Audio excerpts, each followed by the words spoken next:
but there has been a lot of disagreement, agreement, friction in terms of the direction and destiny of ICTs. Clearly, in a converged environment, you need one regulator.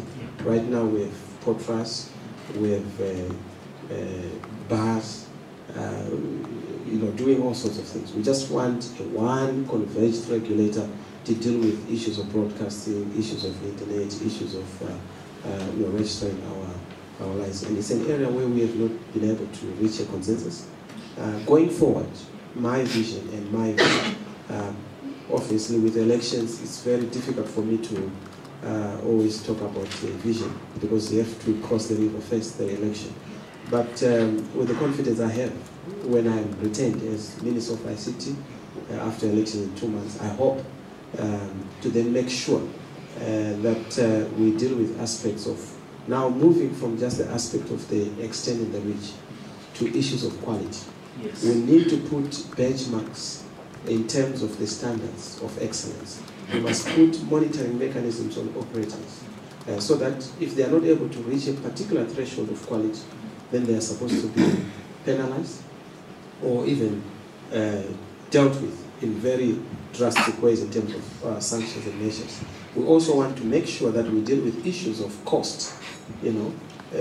Just imagine when you are a young boy, you are in the process of courtship, you are about to win, and suddenly the network disappears. I was actually there a few months ago. You have to start all over. It kills the momentum. I needed so many hugs then because it was tough. You see that. So I can understand the frustrations, even from our colleagues here. I do appreciate, as a government, as a country, we've been moving. I'm sure you know that the ITU actually ranked as the second fastest growing ICT country. Not that we are happy with that. It's not good enough a ranking or an accolade. We really want to be the first in terms of the quality of services. We really want to be the first in terms of the cost.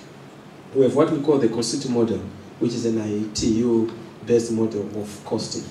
We have not particularly implemented it because of our challenges in terms of interconnection and termination issues that are supposed to be dealt with. But again, to be able to deal with these issues, you need some kind of an approach which is radical.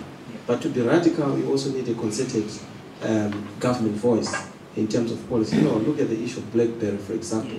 We still have a problem with the licensing. There is securophobia almost mutating into technophobia in some circles. Within government, you still have digital immigrants that are having problems to appreciate some of us who are digital natives, who understand that technology is supposed to be second nature to us.